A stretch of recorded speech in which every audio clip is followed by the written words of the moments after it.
करना चाहता था, क्योंकि खारा पानी धातु को गलाता है। लंका समुद्र में थी, उसका सोना गल रहा था धीरे धीरे। बोले गली ही जाएगा तो बचेगा नहीं।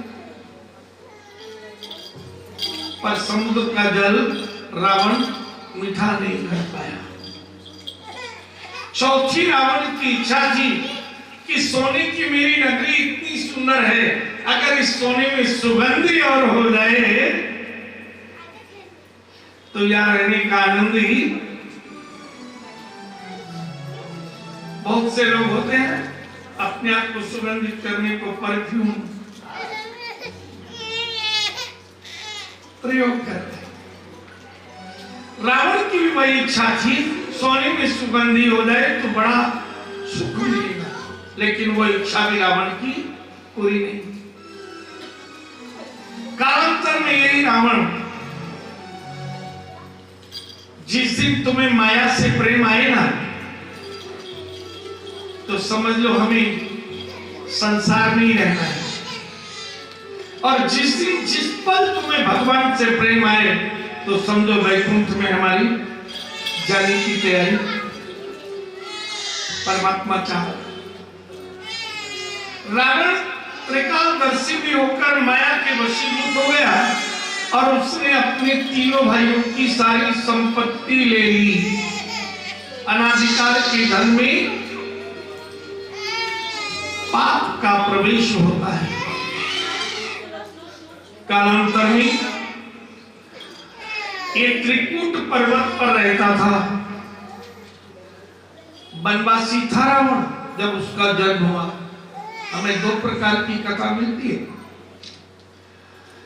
वन में रहता था, पर्वत पर, पहाड़ पर, झोपड़ी में। पुलत्स ऋषि का भी आश्रम वैसा ही विष्णुवान।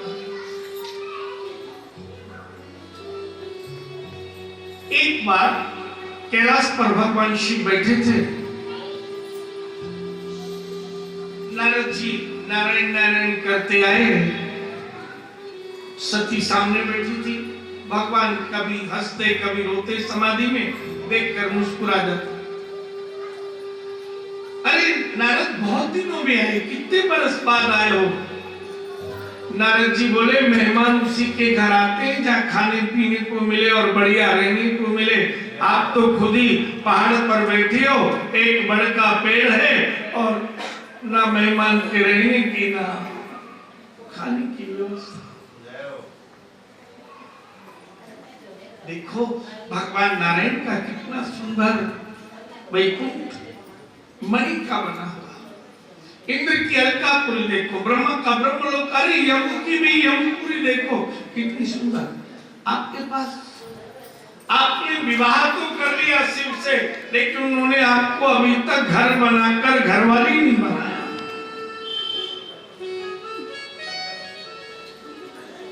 नारद जी तो चले गए।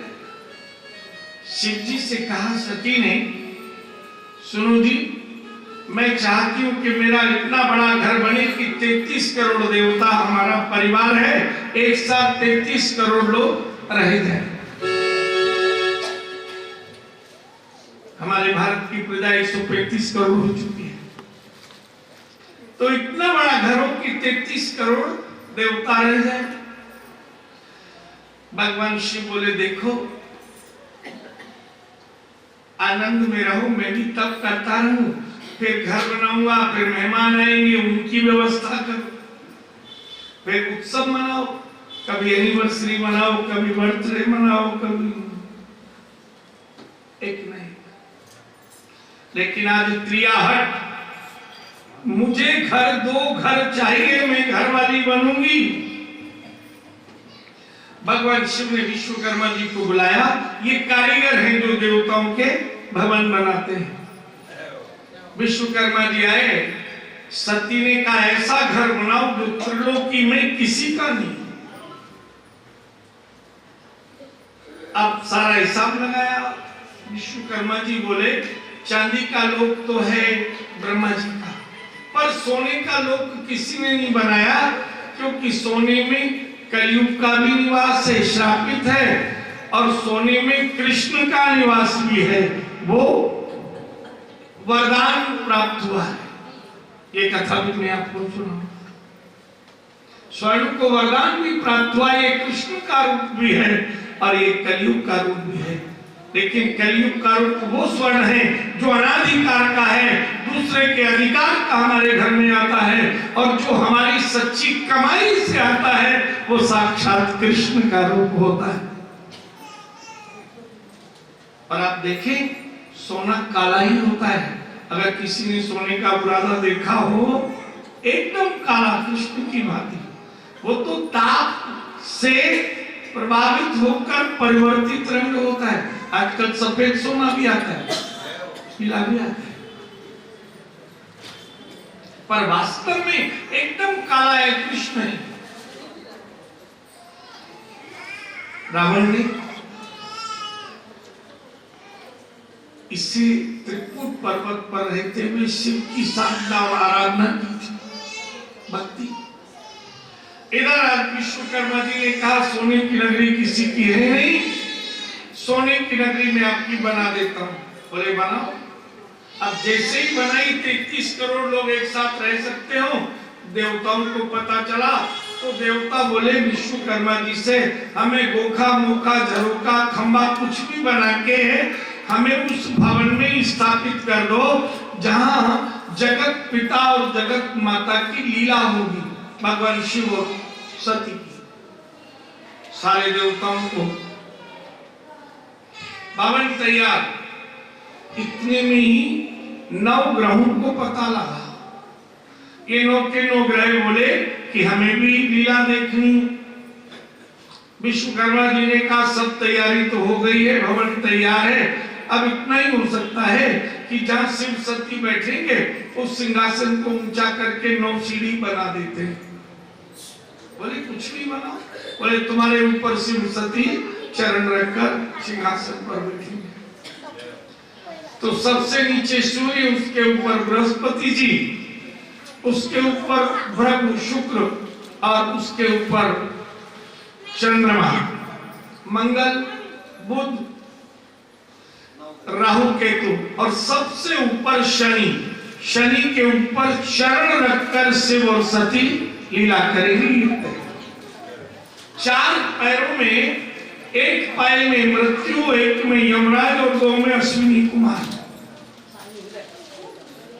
तैयार हो गया भवन। सती जी के पास विश्वकर्मा आए, बोले चलिए आप, भवन तैयार है। सती बोली ऐसे थोड़ी प्रवेश करेंगे, ब्राह्मण आएंगे, शुभ मुहूर्त होगा और शुभ मुहूर्त में तब जाकर प्रवेश करेंगे। और जैसे ही कहा,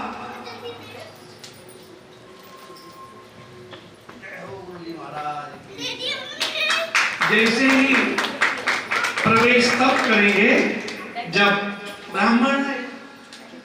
भगवान शिव ने बृहस्पति जी को बुलाना भेजा, उनका यज्ञ चल रहा था। बृहस्पति जी बोले मैं 4 महीने बाद आऊंगा, तब मुहूर्त करा के आपका प्रवेश करा दूंगा। अब किसी के पास रहने को छोटा मोटा हो और बड़ा बन जाए तो धीरज रहता है, कोई बात नहीं, इतने दिन से रहते हैं। अब जिस पे घर ही नहीं हो और तैयार हो जाए, वो 4 महीने कैसे प्रतीक्षा करे। सती जी ने शिव जी से कहा गुरुजी बृहस्पति जी नहीं है तो कोई बात नहीं, कोई और विद्वान ब्राह्मण को बुला दो जो मुहूर्त करा दे। भगवान शिव बोले मेरे शिष्य हैं रावण, 4 वेद 6 शास्त्र 18 पुराण के ज्ञाता है, मैं उन्हीं को बुला देता हूँ, विद्वान। अब रावण के पास भगवान शिव पहुंचे, अपने इष्ट अभिष्ट गुरुदेव को देखा, बोले मुझे बुला लिया होगा। त्रिकुट पर्वत चंदन वंदन अभिनंदन आने का कारण, बोले तुम्हारी गुरु माता ने भवन बनाया है और उसका गृह प्रवेश करना है। आज तक रावण ने गुरुजी देखे थे, गुरु माता नहीं देखी थी, और मन में ये भाव था गुरुजी अकेले ही होंगे। पता है क्यों था गृहस्थी है। जब कहा तुम्हारी गुरु माता ने भवन बनाया कैलाश पर, कोई शुभ मुहूर्त बता दो। बुधवार को छोड़कर हर दिन अभिजीत मुहूर्त होता है, दोपहर में 11:30 से 12:30, मध्याह्न घटिका द्वयम, ठीक बीच में आधा दिन और आधी दिन के मध्य में 1 घड़ी पहले एक बात, रावण ने विचार किया बृहस्पति जी का पद है, देवताओं के गुरु वही है और मुझे बृहस्पति का पद मिलेगा, तो एक दिन बाद कई अभिजीत मुहूर्त बता दिया, बोले कली का। अब सारे सामान की लिस्ट दे दी, भगवान शिव ने ले जाके सती को दी, वो तो अन्नपूर्णा है, भद्रकाली, महाकाली, दुर्गा, भवानी, उन्होंने सब व्यवस्था कर दी घरों में। दूसरे दिन रावण आया और उसके सबसे पहले आज गुरु माता के दर्शन दिए, बोले इतनी सुंदर इन बाबा जी के पास, मेरे यहाँ तो एक भी नहीं है पर्वत पर ऐसे। अब देखते भाव देखिए श्राप का प्रभाव, घर जोड़ा हुआ, गृह प्रवेश हो गया, ऐसा भवन देखा, त्रिकाल दृष्टि से देख लिया, सारे देवता इस भवन में हैं, नवग्रह हैं, साक्षात काल और यम सिंहासन के पाए बने हुए हैं।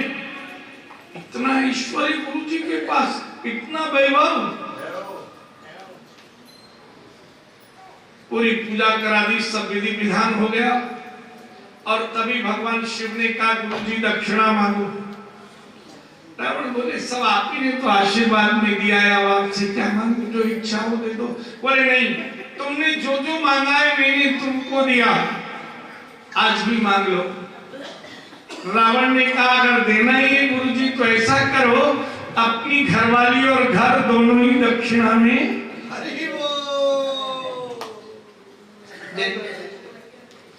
अब भगवान शिव ने कहा तथास्तु, ले जाओ, पीछा छुटा कहा इतना। अब रावण बलशाली था, इसने योग दृष्टि से जान लिया कि ये घर विश्वकर्मा ने ऐसा बनाया है कि जल में भी नहीं डूबेगा, और बनाया इसलिए था विश्वकर्मा ने कि भगवान शिव को जब क्रोध आता था तो सारी पर्वत की बर्फ पिघलकर सागर बन जाती थी, तीसरा नेत्र बोलते, तो पानी में घर डूब जाता, तो घर ऐसा बनाया कि वो पानी में भी। इसने इस सोने की नगरी को उठाया और समझ दिया, लौट के आया, सती जी को कंधे पर चलाया और चल दिया। सती जी ने भगवान नारायण का ध्यान किया, आपने ऐसे पति दिलाए जो हमें ही दान कर दिया। भगवान नारायण ने नारद जी को भेजा, अरे रावण ये किससे ले जा रहे हो? सती को आई गुस्सा कि मुझे नारद जी पहचानते नहीं तो भी पूछ रहे ये किससे ले जा रहे हो? रावण को मालूम नहीं था कि नारद जी सती को जानते, साधु है, तो आते जाते कभी नहीं मिले होंगे। बोले आपको नहीं मालूम, ये मेरे गुरुदेव की पत्नी है और मुझे गुरुजी ने दान में दी। अच्छा, अरे ये वही है शिव जी की पत्नी? ओहो, तुम्हें रावण मालूम नहीं श्रापित है, इसीलिए शिव जी को कैलाश पर रहना पड़ता है कि अगर ये दूसरी भूमि में कहीं निवास करेंगी, इनके शरीर में इतनी गर्मी है कि दुर्गंध हो जाएगी और उस दुर्गंध में विष होगा और विष वायु से प्राण चले जाएंगे। इधर योगाग्नि से सती ने शरीर में दुर्गंध उत्पन्न की, इसके 10 मस्तक थे, दम घुटने लगा, 20 नाक के छिद्रों में वो दुर्गंध आई, इसने वहीं सती जी को छोड़ दिया और समुद्र में आ गया। जब विश्वकर्मा ने इसे बनाया था तो इसमें एक तेज चारों तरफ प्रकट किया था कि भगवान शिव का शत्रु कभी भी इस भवन में प्रवेश न करे। अब रावण को नगर मिल गया तो रावण ने कहा तो मैं अमर हो गया, क्योंकि मेरी शत्रु मृत्यु भी है, उसके तो मैं सिंहासन में मेरे पायल से बन गई, दान भी मिल गई, यमराज भी मिल गए, सारे देवी देवता ग्रह सब मुझे मिल गए। शनि के ऊपर चरण रख के गद्दी पर बैठता, सभी देवता दुखी हो गए, सारे ग्रह दुखी हो गए कि देखना तो थी शिवलीला और देखने को मिल रही है रावण लीला। सभी ने प्रार्थना की। शनि देवता सूर्य के पुत्र बोले, मेरी दशा आने दो, मेरा भी नाम शनि नहीं, जैसे ये मेरे ऊपर पैर रखकर बैठा है, इसको धूल में मिलाना मेरा कार्य है, वंश सहित। और आप जानते हैं कलयुग में शनि 30 वर्ष में 12 राशियों की यात्रा करते हैं, 2.5 वर्ष में एक राशि पार करते हैं। दैया होता है ना शनि का, सुना हो आपने। इससे 10 गुना समय लगता है उन्हें द्वापर में, और उससे 10 गुना समय त्रेता में। और ये त्रेता की कथा है। 3000 वर्ष, 30 वर्ष का 10 गुना 300, 300 का 10 गुना। अब 3000 वर्ष तक तो कम से कम रावण लीला देखना ही पड़ेगी। जब आएगा प्रतिकूल समय, शनि ने सबको आश्वासित किया। इधर सारी पृथ्वी पर इसने धर्म बंद करा दिया। पृथ्वी रसातल में जाने लगी। पृथ्वी ने गौ रूप धारण किया, ब्रह्मलोक में आई, ब्रह्मा जी से कहा कि आपने सृष्टि में सृजन कर दिया है, पुलत्स के कुल में रावण, कुंभकर्ण, बहुत से दैत्यों की सेना बना ली है, धर्म सब बंद हो गया, मैं रसातल में चली जाऊंगी। ब्रह्मा जी सबको लेकर शिवलोक में आए। भगवान शिव जी ने सभी देवताओं से कहा, ये रावण कुंभकर्ण की मृत्यु नारायण के हाथों होगी। भगवान नारायण ने पहले ही वरदान दिया हुआ। पृथ्वी और ब्रह्मा जी ने सभी देवताओं ने कहा शिव जी से कि चलिए वैकुंठ लोग चलते हैं, उनसे प्रार्थना करेंगे। भगवान शिव बोले, उनको पाने के लिए कहीं जाने की जरूरत। हरि व्यापक सर्वत्र समाना, हरि व्यापक सर्वत्र समाना, प्रेम से प्रगट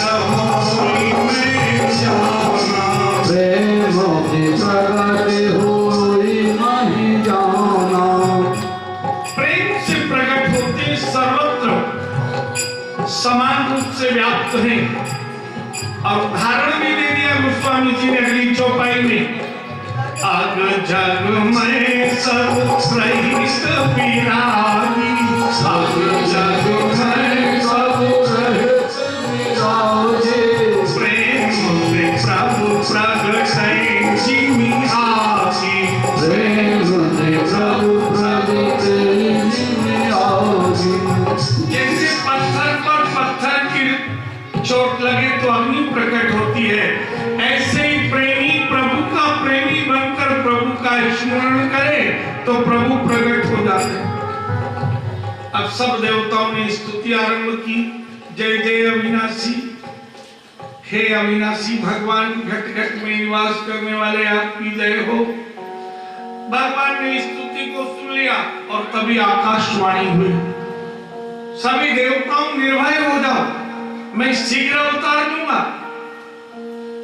अपना आने का रहने का पता भी बता दिया आकाशवाणी से।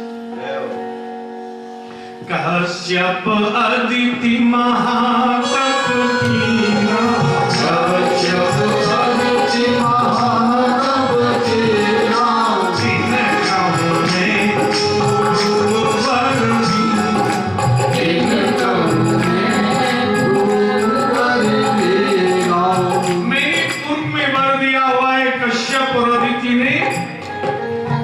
किया है कि 3 जन्म तक मैं पुत्र रूप में अवतार लूंगा। और उनका अवतार हो चुका है। ते दशरथ कौशल्या रूपा, ते दशरथ कौशल्या रूपा, कौशलपुरी प्रकट नर भूपा, कौशलपुरी प्रकट नर रूपा।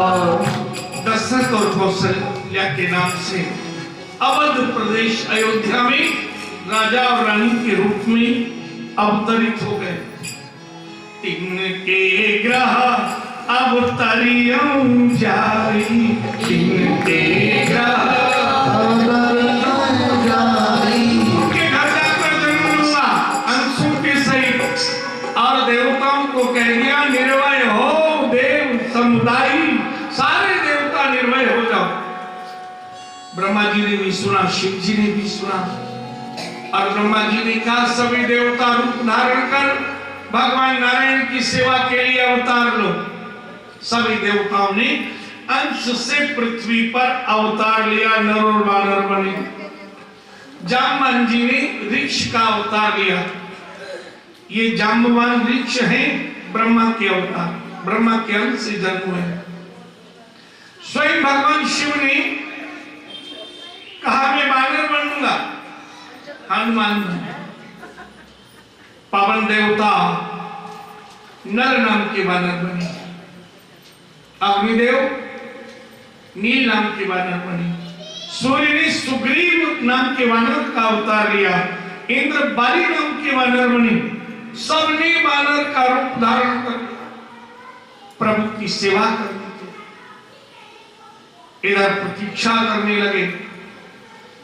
गोस्वामी तुलसीदास जी भी वर्णन कर रहे और भागवत में सूक्ष्म में वर्णन है। चौथी अवस्था आ गई थी राजा दशरथ की, जीवन के 3 आयु के भाग निकल गए थे। 3 रानियां थी, कौशल्या, सुमित्रा, कैकेयी, पर कोई संतान नहीं हुई। राजा ने विचार किया मेरे बाद इस राज्य का पालन कौन करेगा। और मन में विचार आते अवसर चला गया है संतान होने का। मन में विचार आया गुरुदेव के पास जाए, उनकी कृपा से हो सकता है यदि जन्म की 6वीं रात्रि में ब्रह्मा भाग्य लिखते हैं और भाग्य में कोई कमी हो तो जन्म लेने के बाद गुरु और ब्राह्मण कभी भी भाग्य लिख सकते हैं। आज गुरु के द्वार पर आए हैं, रथ में अस्त्र शस्त्र वस्त्र सभी भरे हुए हैं, आयुधों के साथ किसी को लाए नहीं है, सारथी को भी राजा दशरथ नहीं लाए, क्योंकि घर की बात करनी हो वो गुप्त रहे।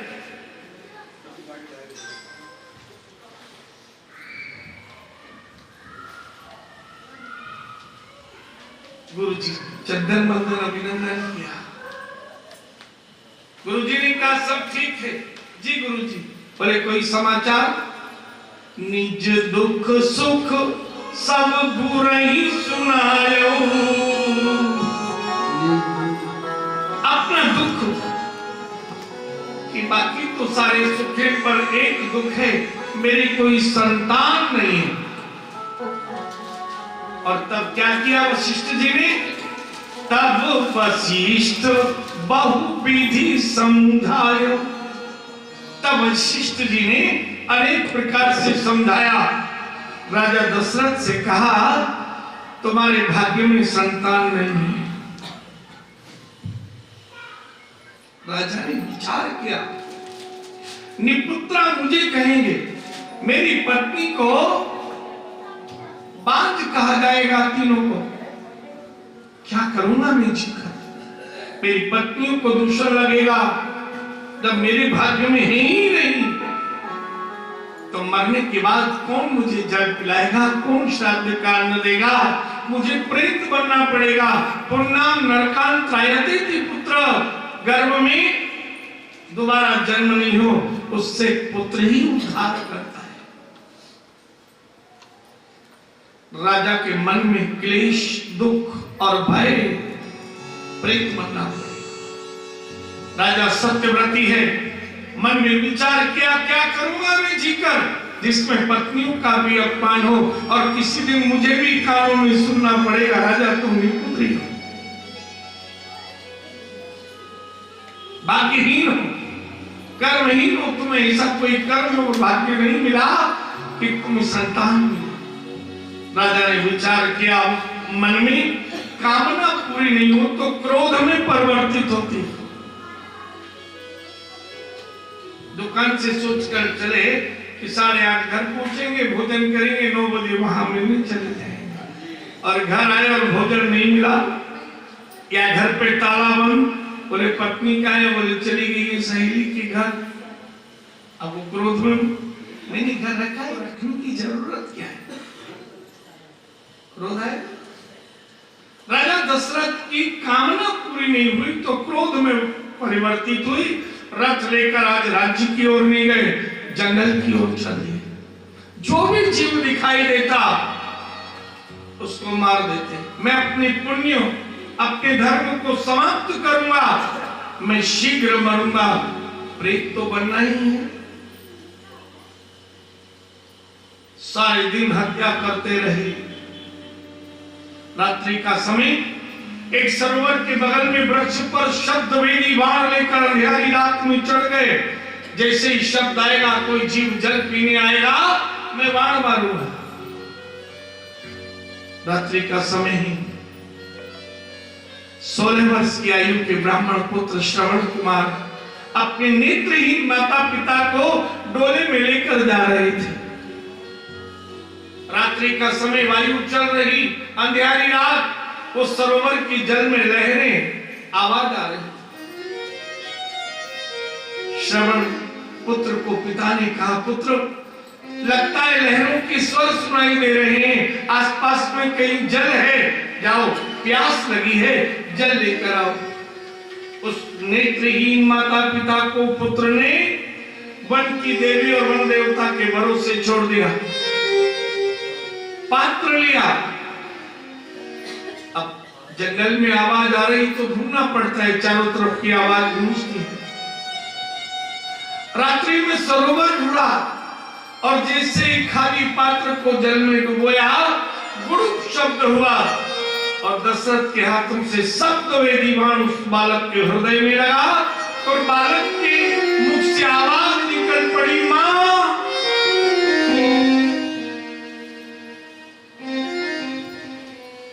राजा दशरथ ने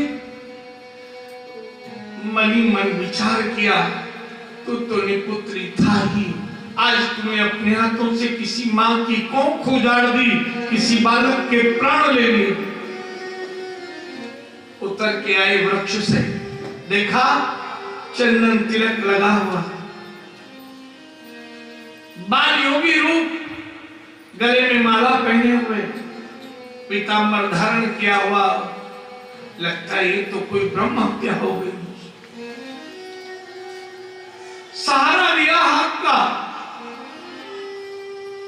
इतनी रात्रि में तुम मन में मेरा विषपान में लग गया है, हाथ में जल का पात्र है, राजन विष मेरे शरीर पर प्रवाह कर रहा है, दम घुट रहा है, उस वृक्ष के नीचे मेरे माता पिता प्यासे हैं, उन्हें जल पिला देना। प्राण निकल गए। राजा ने मृत बालक के शरीर को जल समाधि सरोवर में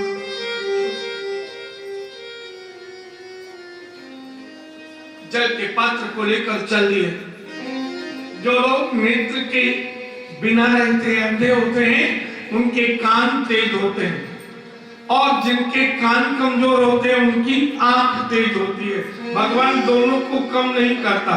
बहुत कम लोग, चोट लग जाए, कोई और कारण हो तो अलग बात, ये प्रभु की लीला देखो।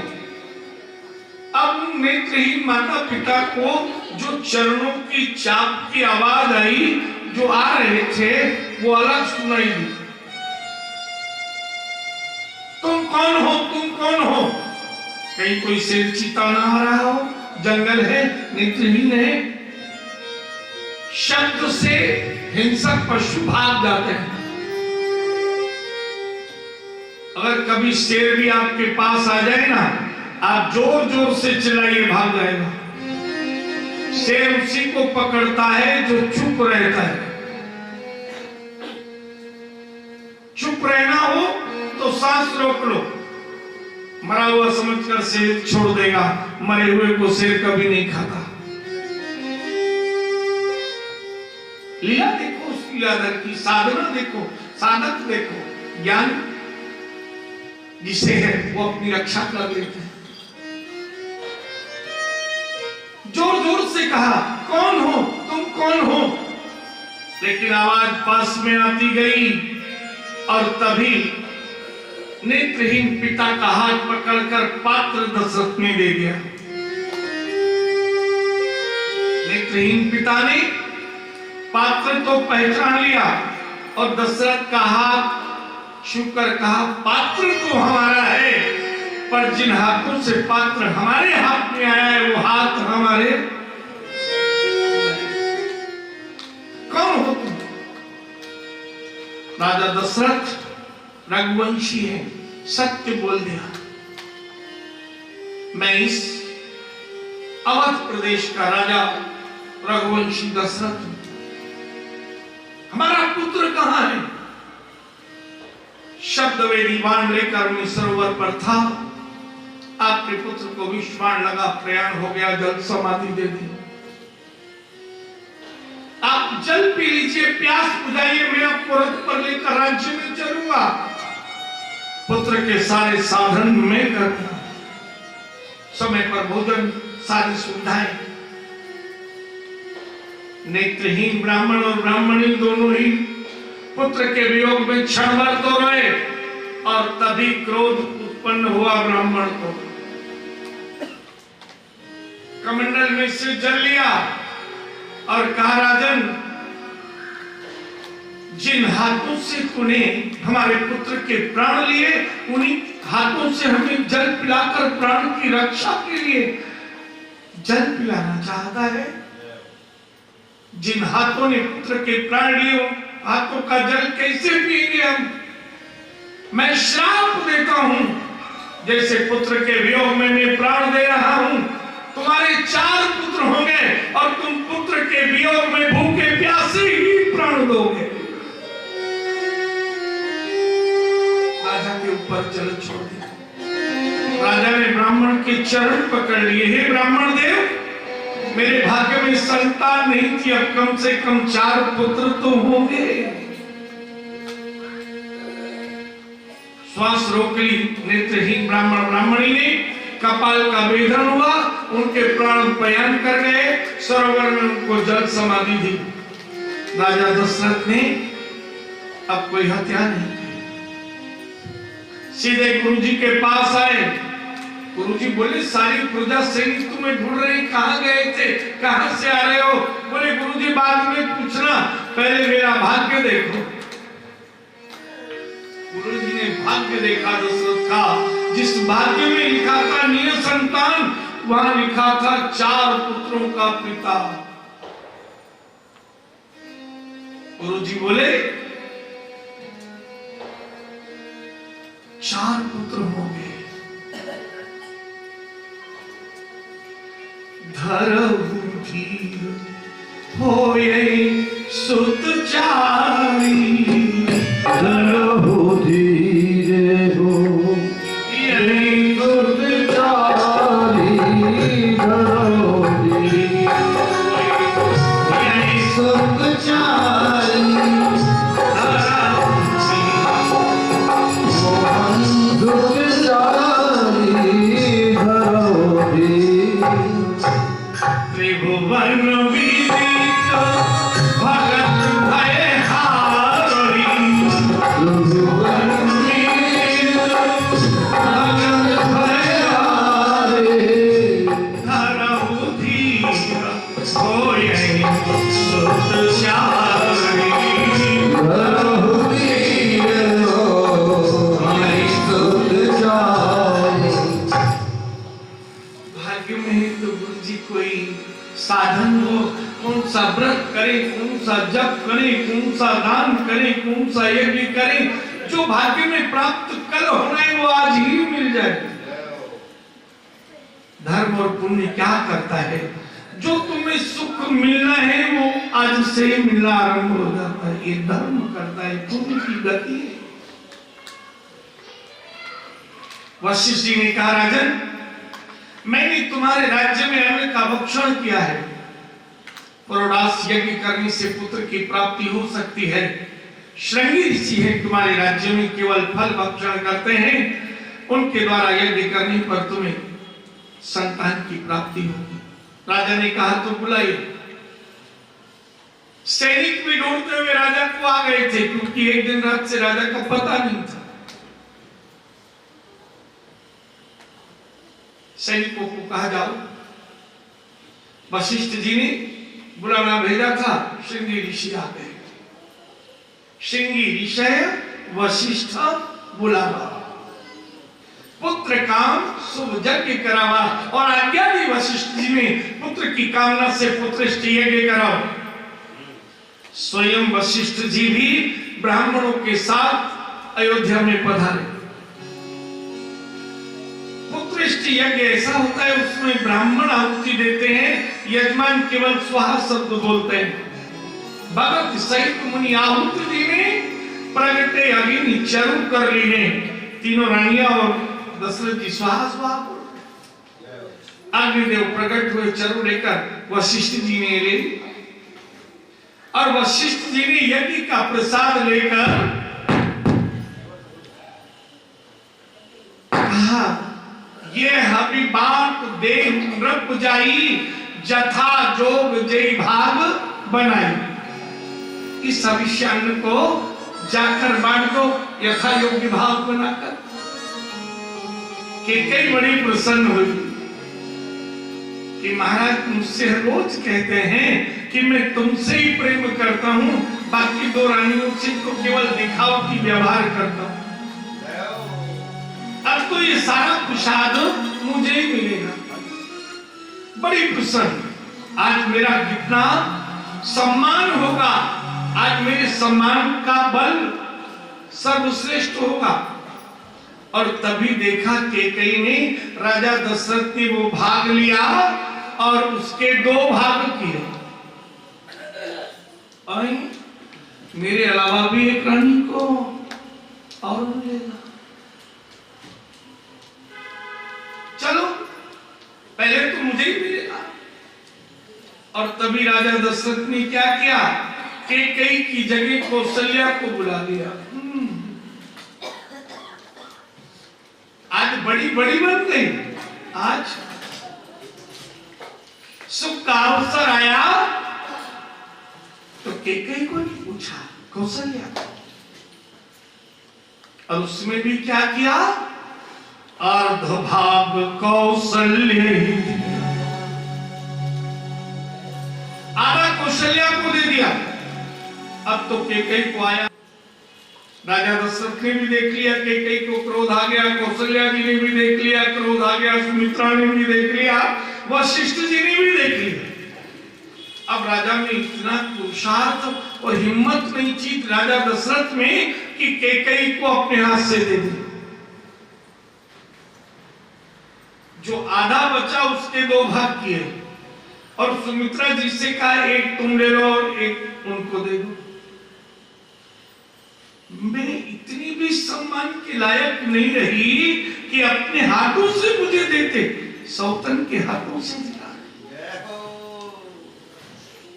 और बड़ी वाली को दुगना, क्रोध की सीमा न रही। अब कुछ कहना दे सुख अवसर पर, कौशल्या जी कुशल हैं, इसलिए नाम है कौशल्या।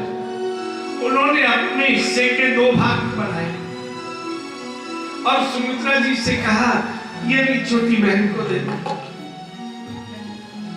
उसके मन में जो ईर्ष्या है वो प्रेम में परिवर्तित हो जाए। केकई को लगा अगर पति अपने हस्तों से देते तो था सम्मान, अब सौतन दे रही है, ये है अपमान। नहीं नहीं, महाराज ने आपको दिया है, आप ही लो। कौशल्या जी ने सुमित्रा से कहा आप दो भाग ले। सुमित्रा सुमित्र है, जो सब कहते वही कर लेती है। क्रोध आ रहा था, उस क्रोध में और घी डाल दिया। तभी वशिष्ठ जी ने कहा ब्राह्मण वेद मंत्र उच्चारण करो, राजन आज्ञा दो, महारानी प्रसाद पाए। अब केकई ने सोचा गुस्सा में मुझे देख लिया तो कम से कम खाने के लिए तो पहले मुझसे ही कहेंगे। लेकिन राजा दशरथ ने फिर वही काम किया। कौशल्या जी पहले आप पाओ, कांपने लगी, आंखें लाल अंगारे की तरह, शरीर कांप रहा। वेद मंत्र ब्राह्मण उच्चारण करने लगे, कौशल्या जी भक्षण करने लगी। चरु पात्र हाथ में ही दिया जाता है, हविष्ठान में हाथ की अंजलि ही पात्र होती है, और जैसे ही पानी लगी, ब्राह्मण वेद मंत्र उच्चारण कर रहे थे तो पहला गर्भ धारण हुआ कौशल्या जी। सुमित्रा जी ने देख लिया कि कई भयंकर रूप में है, तो सुमित्रा जी ने कहा देखो मेरे पास दो भाग हैं, मैं धीरे खा पाती हूँ, आप तेज खा लेती हो, इसलिए पहले आप पाओ। सुमित्रा तो कम से कम सम्मान कर रही है, मुझे मानना चाहिए। ऐसा विचार कर क्रोध में कैकेयी खाने लगी। उसी समय एक चील आई और अंजलि में से आधा उठाकर चोंच में भर के, भगवान की कृपा हो उसमें क्रोध आ जाए तो वो भी कृपा भी दूसरे को मिलती है। अब वो चारने भर भी रह गया, दो आने, आठ आने खा लिया बड़ी ने और हमें मिला दो आने, पर क्रोध में विचार किया इतना ही खा ली, तो दूसरा गर्भ धारण हुआ कैकेयी की गर्भ। इधर चील लेकर उड़ रही थी, पीछे एक गीध ने देखा चील के मुख में भोजन है, वो गीध चील को पकड़ने के लिए, गीध की उड़ने की शक्ति ज्यादा है, चील ने डर के मारे वो हविष्यान्न मुंह से छोड़ दिया। अब डाकू हमारे पीछे लगे तो हम क्या करते हैं, रुपए की अटैची फेंक देते हैं, ले भैया जान बची। और अब उस चील ने वो हविष्यान्न छोड़ दिया, पवन देवता उसे उड़ाने लगे। गंधमादन पर्वत पर वानर राज केसरी की पत्नी अंजनी सूर्य को अर्घ दे रही थी। पवन देवता ने वो प्रसाद जो चील के मुख से गिरा था वो हविष्यान्न अंजनी में गिरा दिया। अंजनी को लगा ये भगवान सूर्य ने प्रसाद दिया है। अंजनी ने पा लिया तीसरा गर्भ अंजनी के देह में। दो भाग सुमित्रा जी ने पाए तो दो गर्भधारण सुमित्रा जी को 5 अवतार हुए। धीरे धीरे पृथ्वी पर ईश्वर अंश प्रकट हो गया था।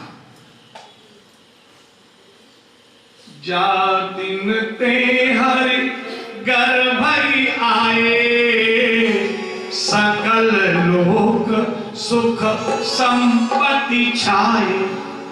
रिद्धि सिद्धि अणिमा लगिमा सब आनंदित, शीतल मंद वायु बहने लगी, सूर्य भी शीतल बहने लगे, सुगंधित वृक्ष फल से लद गए, फूलों से लद गए।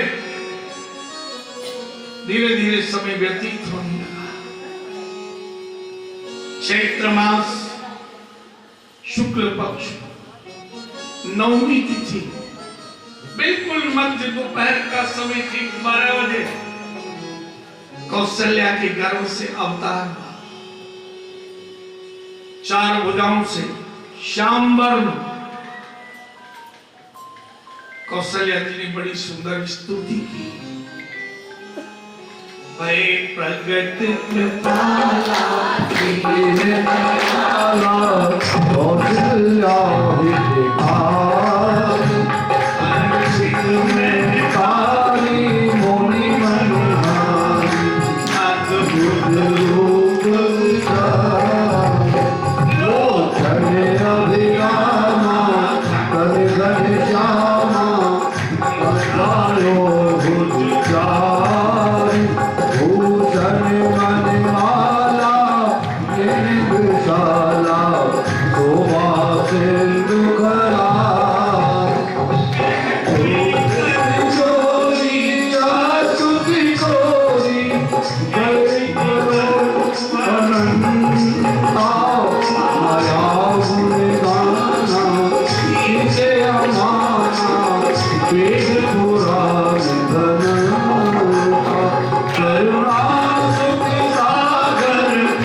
अति वेद कहे मन उर को वासी ये उपवासी सुनत दीन मति रहे जाग बुझाना प्रभु शिकाना कहे कथा सुनाई मात बुझाई जिस प्रकार सुनते रहे पुनि बोले सो मत होली रजवता तो यह रूपा जैसी सुनीला अति प्रिय शीला ये सुख परम अनुपा सुन वचन सुजाना रोदन खाना कोई बालक सुन भूपा ये चरित जो गावे हरि बल पावे एक बड़े भव कोपा ये चरित जो गावे हरि बल पावे एक बड़े भव कोपा लीले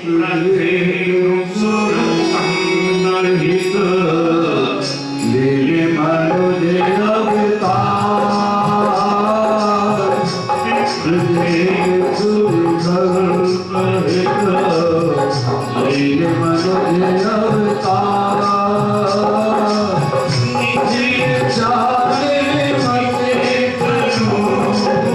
माया गुण गोपाल माया गुण गोपाल माया गुण गोपाल तुलसी माया गुण गोपाल। अनेक देवता अवतार लेते हैं भूमि पर, लेकिन कौशल्या नंदन और अंजनी नंदन का जब जन्म होता है तो पूरे श्रृंगार में आयुध सहित निज आयुध भुजशाली मुकुट लगा हुआ है, वस्त्र धारण किए हुए हैं। स्तुति की जानती थी कि जैसी सुनीला बालक बन जाए, मातृत्व का सुख दीजिए, अनुपम सुख मिलेगा। बालक बने और रहे। दाई माई आई, बच्चे का रोना सुन के ले लिया, ऊपर से वस्त्र ढक लिया और महाराज दशरथ से कहा बधाई हो, बधाई हो। लाला भयो है। दशरथ जी ने कहा क्या कह रही है दाई? दशरथ पुत्र जन्म सुनि काना परमानंद। एक तो होता है आनंद, एक होता है आनंद। दाई से कहते हैं पुत्र नहीं जन्मा, पुत्र तो साधारण लोगों के घर में जन्म लेता है। दशरथ के पुत्र नहीं, परमात्मा का अवतार हुआ है। जाकर नाम सुनत शुभ होई, मोरे हृदय आवा प्रभु सोई। मेरे घर प्रभु आए हैं, पुत्र नहीं आया। परमानंदपुर में राजा कहा बुलाए बजाओ, मेरी सेनाई तुरही ढांक बोल ढक।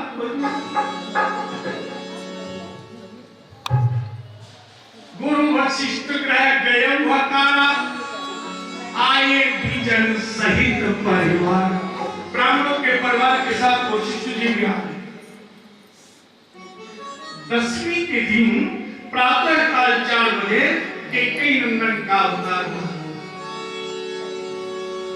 16 घंटे बाद पधारे हैं श्री राम प्रभु और आनंद हो गया। ये दोनों सामने हैं, कौशल्या नंदन भी और कैकेयी नंदन भी। एकादशी के दिन 2 पुत्रों को जन्म दिया सुमित्रा जी और दिन प्रातः ब्रह्म मुहूर्त में अंजनी नंदन का अवतार हुआ। बोलो अंजनी नंदन भगवान की जय। नवमी से पूर्णमासी तक अवतार होते रहे। सूर्य वंश में अवतार हुए थे, इसीलिए भगवान सूर्य एक जगह रथ रुक गया।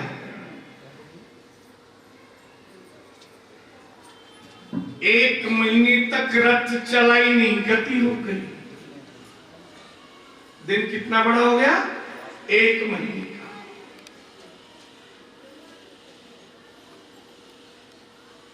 इधर त्रिलोकी में पता चल गया, भगवान शिव समाधि में थे।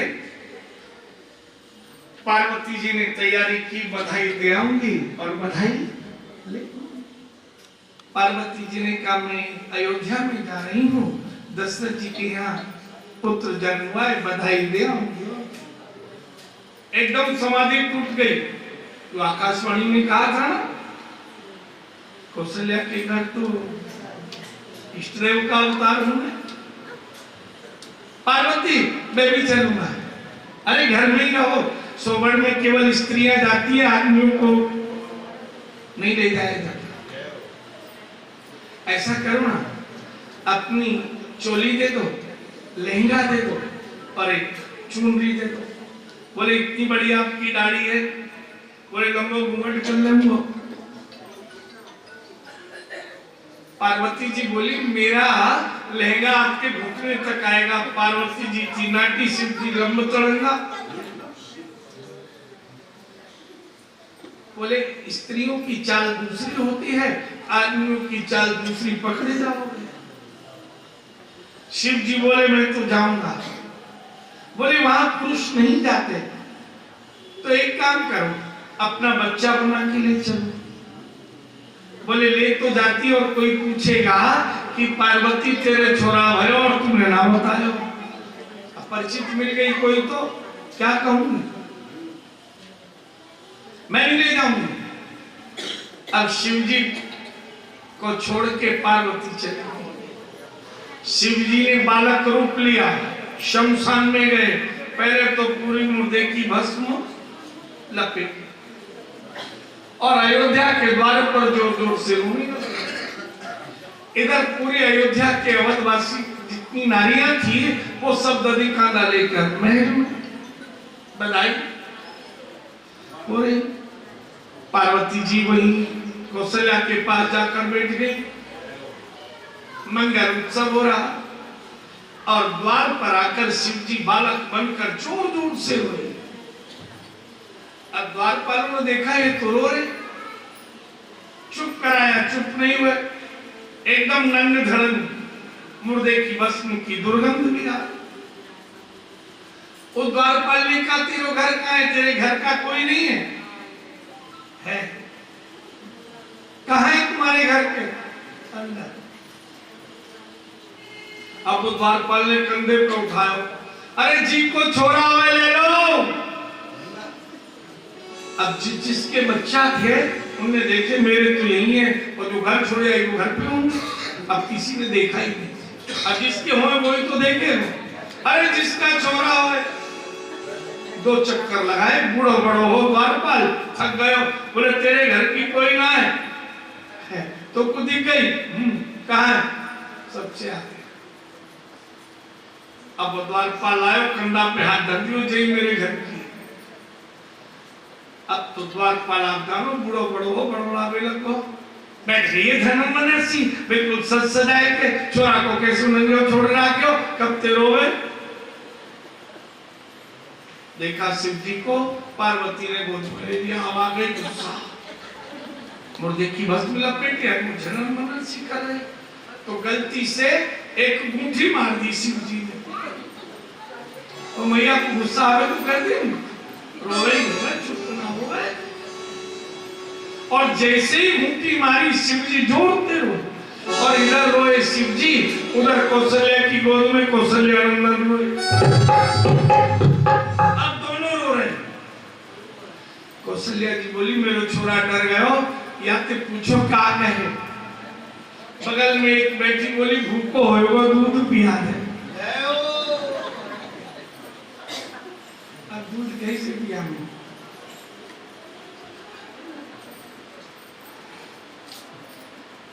दोबारा घूंटी मार दी गुस्सा में, बोले चुप्पी रहो बिल्कुल, न तो शांति से रहो न रहने दो। क्या कहो?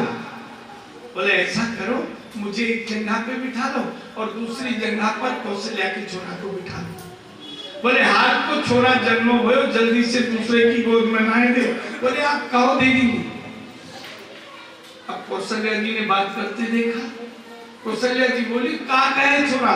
बोले ये कहे आपको छोरा मेरी गोद में दे दो।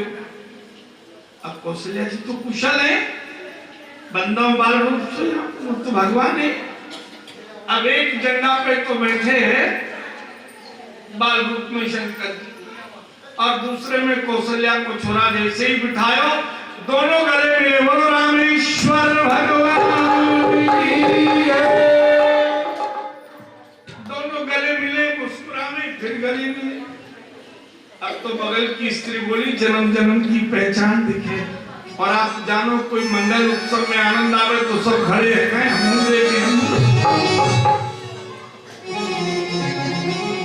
पार्वती जी बोली न तो चैन लेते हैं न चैन लेने देते हैं। जल्दी से कौशल्या को छोड़ा दियो कौशल्या जी को और शिव जी को उठा के बाहर चलो। अब शिव जी का मन नहीं भरा, काकभूषुंडी जी को लिया, बोले चलो मेरे साथ हम देखेंगे। एक महीने तक बधाई गाई जाती रही और सब बधाई लेते रहे और एक दूसरे को बधाई। मंगल उत्सव हो रहा, अनुपम प्रकार का, सभी परम तृप्त, सभी आनंदित। आइए हम भी उस मंगल उत्सव में चलते हैं और बड़े ही प्रेम से एक बधाई का गीत, कोई उठेगा नहीं।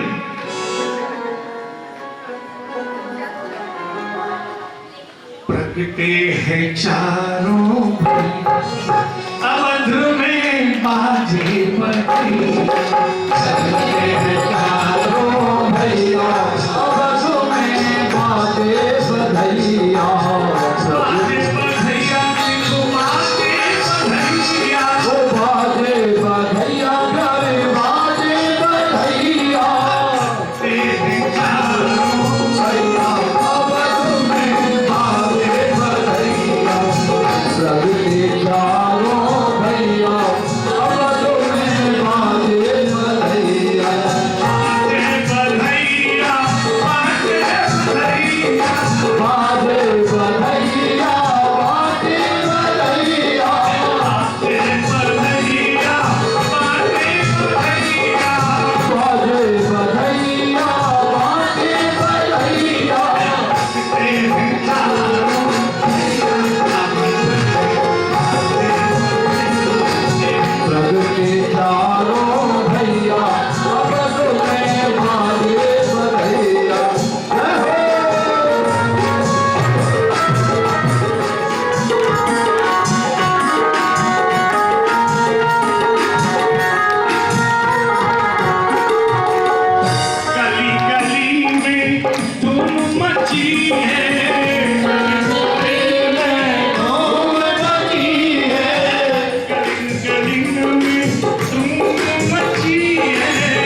अवध में बाजे बधैया चारों भैया अवध में बाजे बधैया ओ सबने आया भैया अवध में बाजे बधैया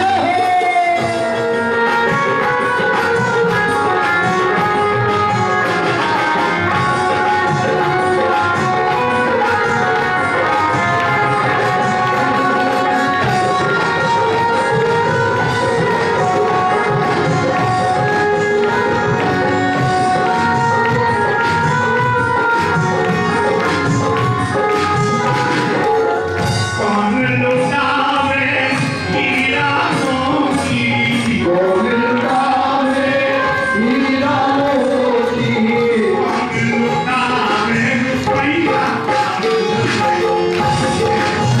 कौन लुटावे रुपया अवध में बाजे बधैया लुटावे हीरा मोती दशरथ लुटावे हीरा मोती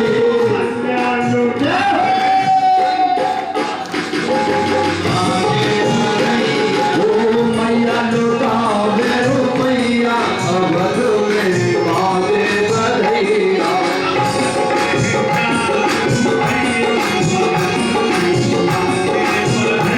प्रगटे चारों भैया अवध में बाजे बधैया जय हो मैया लाल की जय हो दशरथ लाल के जय हो राजा राम के जय हो दशरथ लाल के जय हो दशरथ लाल के जय हो दशरथ लाल के जय हो राजा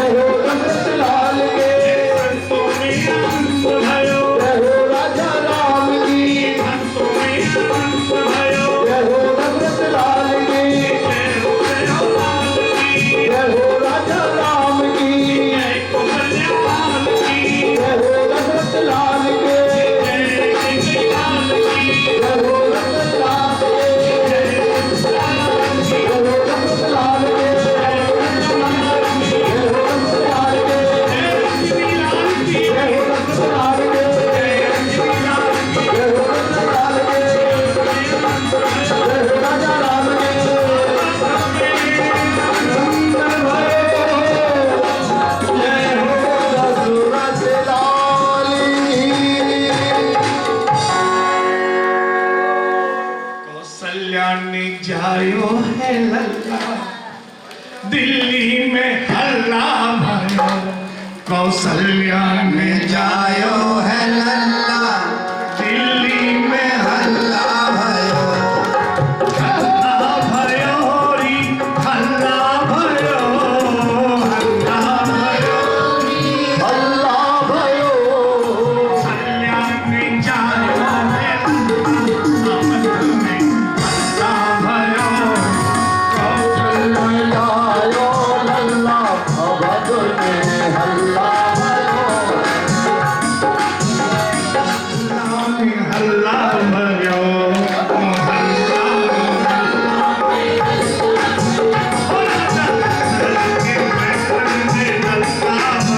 दशरथ की हल्ला भयो राजा दशरथ लड़वा बाटे राजा दशरथ लड़वा बाटे सुनीता पर भी बाटे सुनीता बर्फी बाटे कहीं तो बाटे रसगुल्ला भयो कहीं तो बाटे रसगुल्ला हल्ला भयो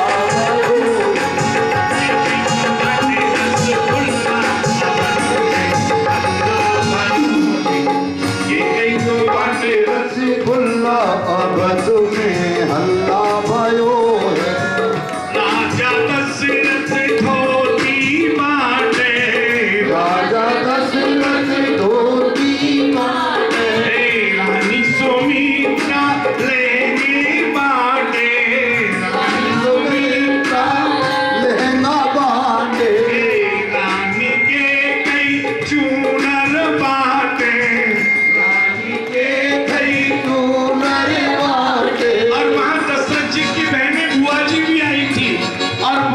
क्या बात रही थी?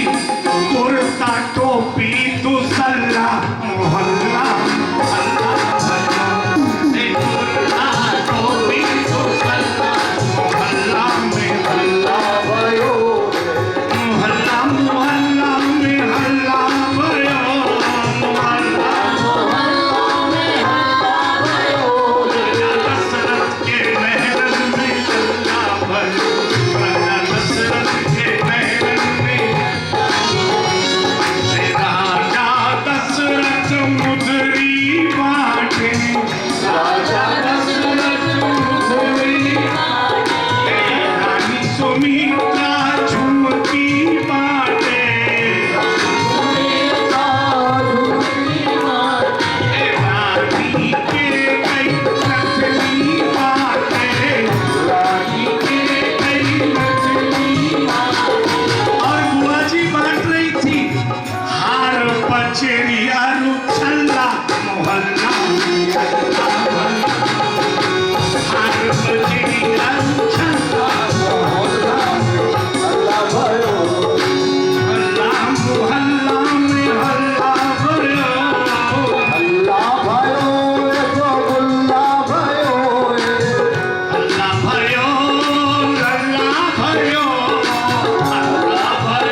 गुरु वशिष्ठ जी ब्राह्मणों के साथ आए।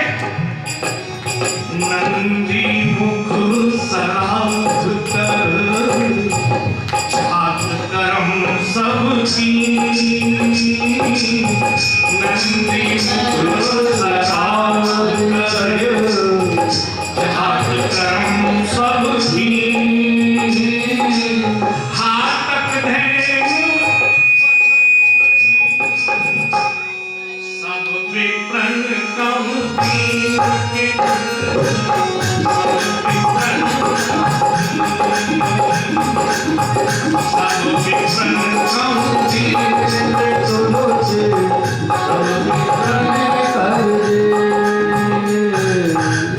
ब्राह्मणों ने आकर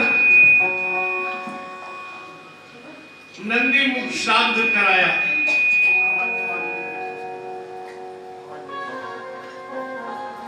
नंदी मुख श्राद्ध किया।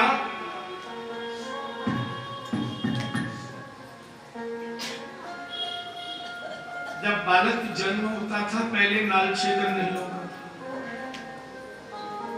पहले कुल गुरु को बुलाते थे, जब तक नाल छेदन नहीं हो तब तक सोबड़ नहीं लगती, पवित्र रहता है।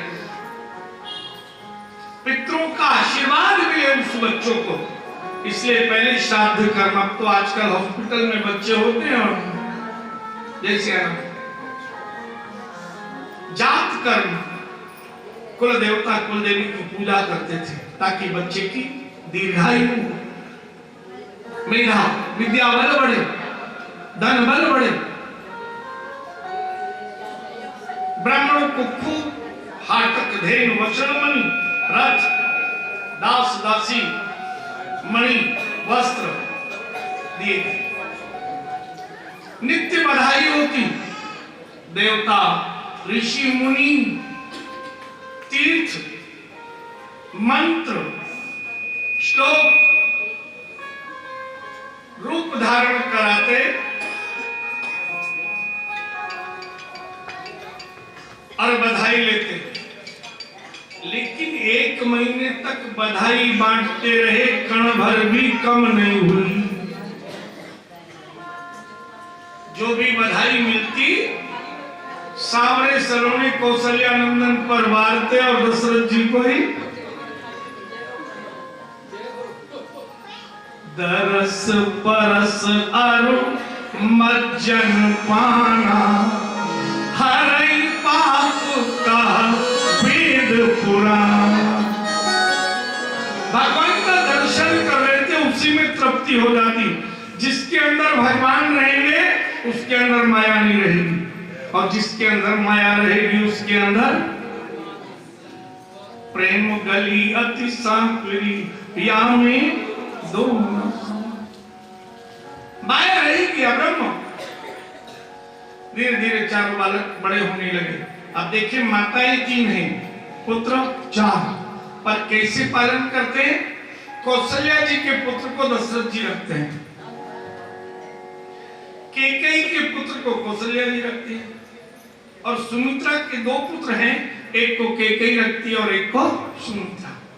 3 माँ और 1 पिता मिलकर 4 पुत्र। धीरे धीरे बालक करवट लेने लगे।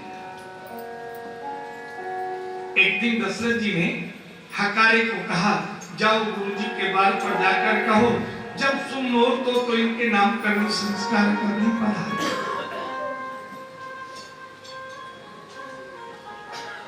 नामकरण शुभ अवसर जानी पठिए बोल हुकुम ज्ञानी की जाओ बोल कर। सब मुहूर्त जल्दी का देखा, वशिष्ठ जी ब्राह्मणों के साथ आए। चारों बालकों को लेकर वैसे ही बैठे। दशरथ जी की गोद में कौशल्यानंदन और 3 माताओं की गोद में थी। सबसे पहले वशिष्ठ जी ने दशरथ जी की गोद में बालक को देखा, देखते ही चले गए। धरी नाम गुण रूप विचार, जैसा इनका गुण हो, जैसा स्वभाव हो, वैसा नाम करूंगा। लेकिन आज ब्रह्म और ब्राह्मण का मिलन हो रहा था। आज कौशल्यानंदन और वशिष्ठ जी का मिलन।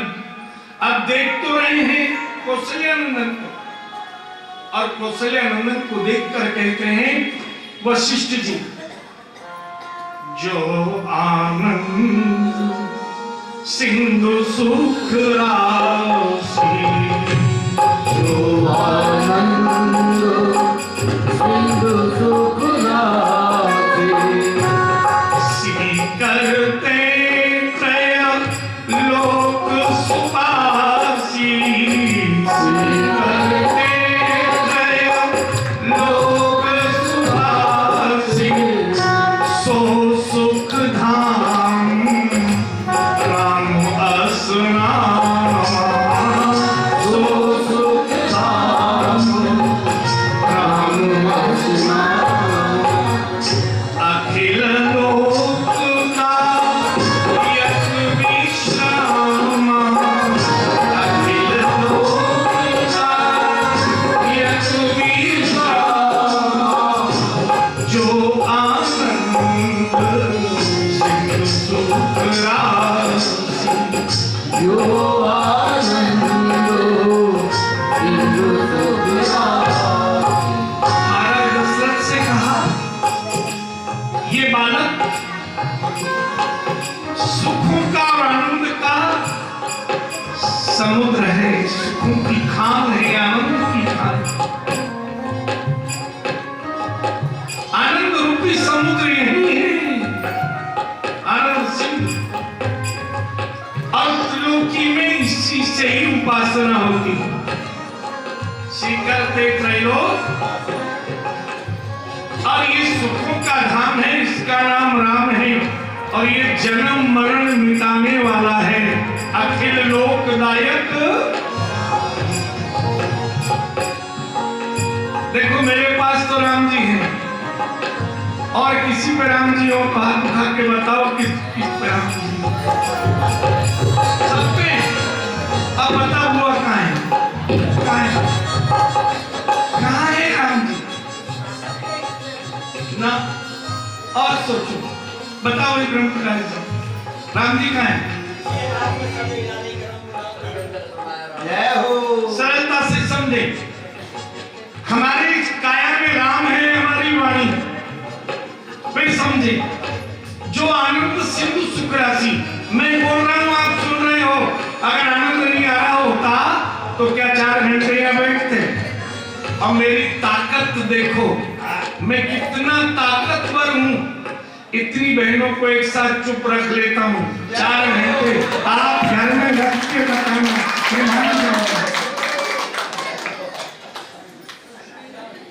कितना ताकतवर। फिर ध्यान से सुने, भूले नहीं, आनंद का समुद्र यही है। मैं वाणी से ही तो बांधा है आपको, सुखों की खान। अच्छा यहां रहकर किसी को दुख याद आ रहा है?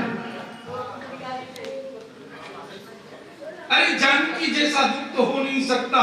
लागी सुनई श्रवण मन लाई, और आदि उनके सब सीकरते त्रैलोक सुपासी। उपासना किससे करोगे? वाणी से।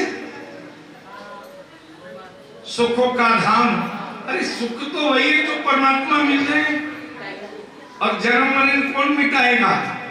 वाणी। राम ब्रह्म परमार्थ रूपा। मैं बोल रहा हूं आप सुन रहे हो, न निकलता दिख रहा है, ना अंदर प्रवेश करता पर कर रहा है। एक एक रोम आनंदित है। कथा गंगा में अभी नाच रही थी हमारी बहनें। जो आनंद सिंधु सुख राशि, ये वाणी तो है। अभी जिनकी कथा सुनने वाले हो, कन्हैया ने वंशी किसको दी?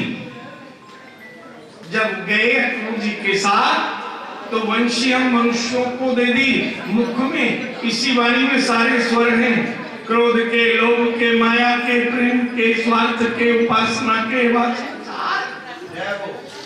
सब ये वंशी हमारी मुख में तो है। तो राम कहाँ है? मुख की वाणी राम। भूलना नहीं, सब राम भक्त हैं। दूसरे को देखा है, ये भी सावरे सरों ने हैं, और कौशल्या जी की गोद में है। विश्व भरण पोषण कर जोई, ताकर नाम भरत अस होई। विश्व क्या है? काया, इसका भरण पोषण, इसका रक्षक कौन है? नेत्र। नेत्र भरत हैं, लेकिन कौन से नेत्र भरत हैं? जो भगवान में रत हैं वही भरत हैं। माया में रत हो जाए तो भरत जी ने, जब गुरुदेव ने कहा वशिष्ठ जी ने कि राम तो वन चले गए, पिता का पहला वचन मानकर तुम दूसरा वचन मानकर राजगादी पर बैठ जाओ, तब भरत जी ने क्या कहा था जानते हो? सच बताओ गुरुदेव, माताओं, प्रजाजनों, क्या मेरे पिता ने मुझे राजा बनाने का विचार किया था? पर नहीं। ये अभिषेक की सामग्री किसके लिए आई थी? राम के। तो सच्चा पुत्र वही होता है जो पिता के अधूरे कार्य को पूरा करे। मेरे पिता तो राम को राजा नहीं बना सके, लेकिन ये भरत राम को राजा बनाए। संपत्ति सब राम ही के आई, वो है भरत जो भगवान में रत है, जो नेत्र चारों ओर भगवान को देख रहा है, भगवान की लीला और कृपा को देख रहा है, जिन सब में प्रभु दिखाई दे रहे हैं। तीसरे बालक को देखा है, गोरे सुमित्रा की गोद में है। जाके सुमिरन ते रिपु नासा, नाम शत्रुघ्न वेद प्रकाशा। जिसके स्मरण से शत्रु नष्ट हो जाते हैं, वेद जिसे प्रकाशित करते हैं, ये वो पुत्र है। बताओ भाई, शत्रुघ्न किसके पास है? मेरे पास तो है। फिर ध्यान से सुनो, जिसके सुमिरन से शत्रु नष्ट हो गए। हमारे शत्रु क्या है? हमारे कर्म बंधन, जो ज्ञात अज्ञात कर्म हमने कर लिए हैं, जो हमें बांधे हैं, आत्मा को परमात्मा से दूर किए। जाके सुमिरन से शत्रु नष्ट और वेद जिसे प्रकाशित करते हो, भगवान का नाम ही शत्रुघ्न है। राधे कहो, श्याम कहो, सीता कहो, राम कहो, जो भी प्रभु का नाम लो वही शत्रुघ्न है। जाके सुमिरन ते सुमिर सुमिर, नर उतर ही पारा राम। ऐसे श्री राम के नाम को लो। शत्रुघ्न प्रभु का नाम है। और चौथे बालक को देखा, आनंदित गोरे सुमित्रा जी की गोद में।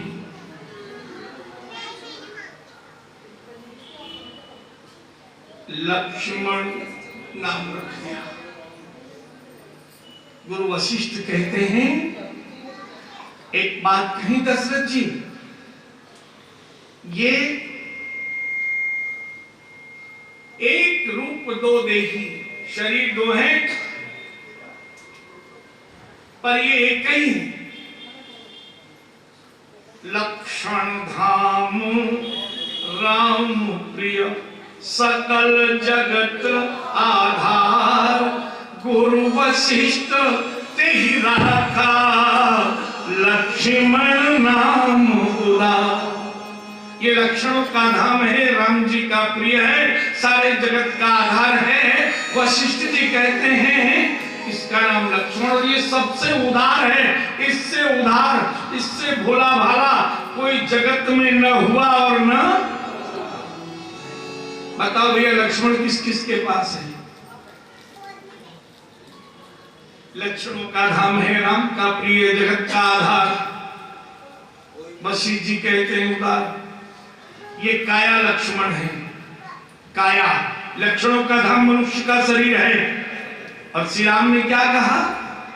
सब मम प्रिय, सब मम उपजाए, और सब ते अधिक मनुज मोहि। लक्षणों का धाम राम का प्रिय, जगत का आधार है। लेकिन कौन सी काया लक्ष्मण है जो राम के पीछे लग जाए? जो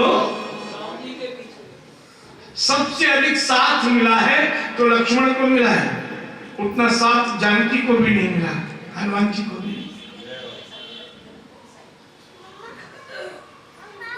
ये काया है। सो परत्र दुख पावई, जो परमात्मा से दूर चला जाए उसे तो केवल दुख पाना है, और जो इस मार्ग पर आ जाए उसे तो आनंद पाना है। लक्षण धाम राम प्रिय। और एक बात और कह दी, बारे ही तेज हित पति जानी, लक्ष्मण राम चरण रति मान। लक्ष्मण जी को राम चरणों में रत मानना, अपना पुत्र मत समझना। पांचवे एक और है, अंजनी नंदन। भैया हनुमान जी किस किसके पास है बताओ? अद्भुत है। माँ एक और पिताजी तीन। माँ, पिताजी शंकर सुवन, पवन तनय, केसरी नंदन, है ना तीन पिताजी, और माँ हनुमान। पवन तनय बल पवन समाना, और इससे अधिक बलवान कोई है नहीं। हमारी काया में हनुमान है मन, और मन की कितनी माँ है? एक, और पिता कितने? अब ये मन जब शंकर सुवन होता है तो मैं और मेरा ठाकुर बस, अब मेरा किसी से मतलब नहीं रहेगा, मैं तो अब साधु और योगी बनूंगा, अब भगवान का ध्यान करूंगा और कुछ नहीं, क्योंकि वो शिव नंदन बन गया है, अब भक्ति करना चाहता है। जितने लोग भागवत में आए हैं अभी ये मन ने ही इनको यहाँ लेकर आया है, और कौन सा मन लाया है? जो शिव नंदन है, जो समाधि की ओर ले जाना चाहता है, जो भगवत प्रेम में रहना चाहता है, जो भगवान का होना चाहता है। अभी ये सब शिव नंदन हनुमान है, और थोड़ी देर में हो जाए पवन तनय।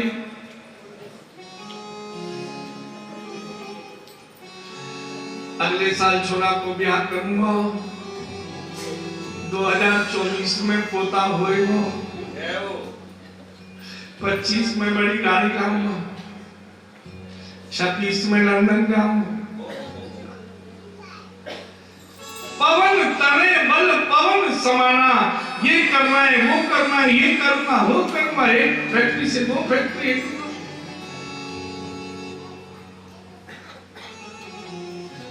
और थोड़ी देर में भोगी हो जाए केसरी नंदन। सबसे अधिक वासना वानर में होती है। मेरा रुपया इतना हो जाए, मेरा सम्मान इतना बढ़ जाए, मेरा पद इतना बढ़ जाए, वासनामयी जीवन। और जिस दिन वासनामयी होते हैं तो हमारा वानर मन होता है, इस डाल से उस डाल पर, कभी काया से प्रेम, कभी परिवार से प्रेम, कभी संपत्ति से प्रेम, कभी संतान से प्रेम, कभी सम्मान से प्रेम। इस डाल से छलांग लगाते हैं, तब हम भोगी होते हैं। तो योगी, रोगी और भोगी तीन प्रकार का मन है, और यही हमारा हनुमान है। और सच पूछा जाए तो कौन सा मन हनुमान है? जो राम चरणों में आकर बैठ जाए, जो ये काया वही जो राम के पीछे लग जाए। जितना बल लक्ष्मण में है उतना ही बल रावण के पुत्र मेघनाद में, दोनों इंद्रिय जित हैं। लेकिन लक्ष्मण जी को केवल शक्तिवान लगा, हनुमान जी ने जीवित कर दिया, लेकिन मेघनाद को मरना पड़ा। कारण क्या था? एक राम के साथ था, एक रावण के साथ था। अगर जो माया के साथ रहेगा, कितना भी इंद्रिय जित हो, उसे मरना पड़ेगा, और जो राम के साथ रहेगा कष्ट तो आएगा, लेकिन कोई हनुमान उसे बचा नहीं।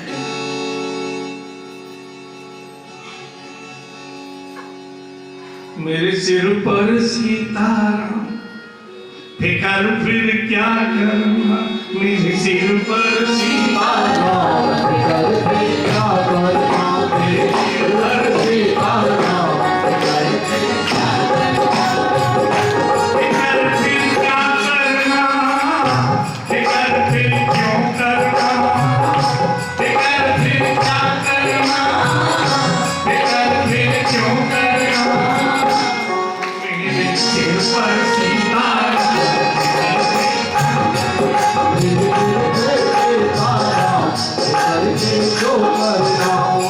बनेंगे बिगड़े काम, फिकर फिर क्यों करना, बनेंगे बिगड़े काम, फिकर फिर क्यों करना।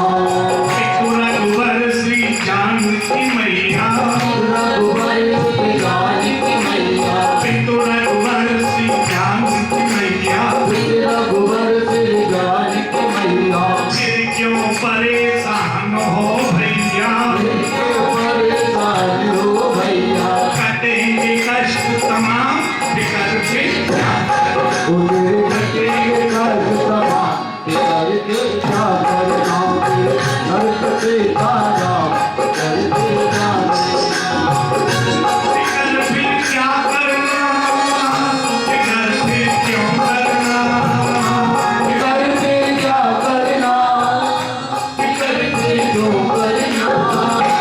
बनेंगे बिगड़े काम,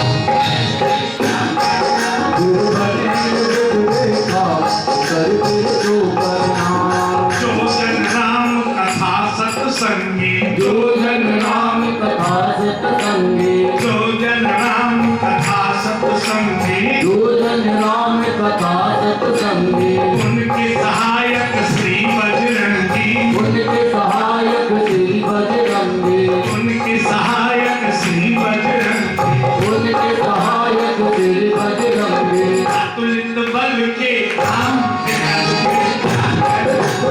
अतुलित बल के धाम, फिकर फिर क्या करना, बनेंगे कष्ट तमाम, फिकर फिर क्या करना, बनेंगे कष्ट तमाम, फिकर फिर क्या करना। कृष्णा चिंता करो न अब तुम, कृष्णा चिंता करो न अब तुम, तो राम का नाम, फिकर फिर तो राम का नाम, फिकर फिर क्या करना, बिगड़े काम, फिकर फिर क्या करना, बनेंगे बिगड़े काम, फिकर फिर क्या करना।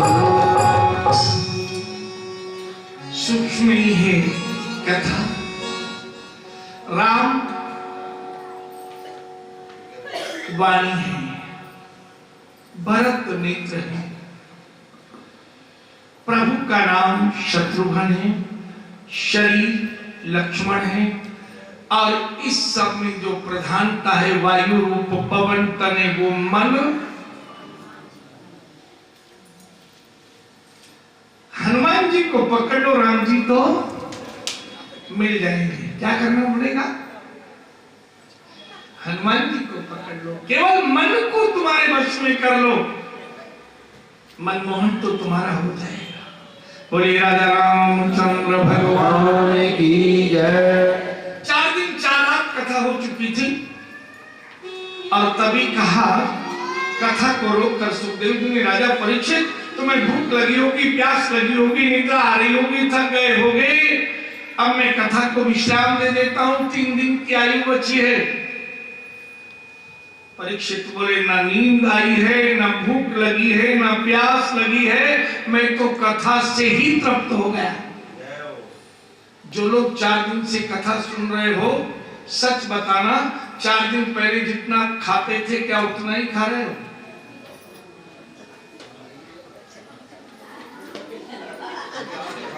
आधा भोजन भी मुश्किल से शाम को करते होगे, और वो भी बिना भूख के की रात काटनी है। और 8 दिन कथा सुन लो और कहीं महीने भर सुन लो तो झगड़ा तो भोजन का ही है। भजन पूर्ण तृप्त कर देता है, भोजन की आवश्यकता नहीं रहती। तो आनंद बोली ना भूख है, ना प्यास है, ना नींद है, मुझे तो आप कथा सुनाओ। बोले क्या कथा सुनना चाहते हो? और तभी राजा परीक्षित ने कहा, कथितो वंश विस्तारो भवता सोम सूर्ययो राज्ञां चोभय वंश्यानां चरितं परमाद्भुतम्। मुझे उन्हें कृष्ण के चरित्र को सुनाओ, परम अद्भुत चरित्र को, जिन्होंने मेरे दादा अर्जुन के रथ को महाभारत युद्ध में चलाया, जिन्होंने विजय प्राप्त कराई, जो हमारे कुल रक्षक हैं, जिन्होंने मेरे गर्भ में मर गया था मुझे पुनर्जन्म दिया।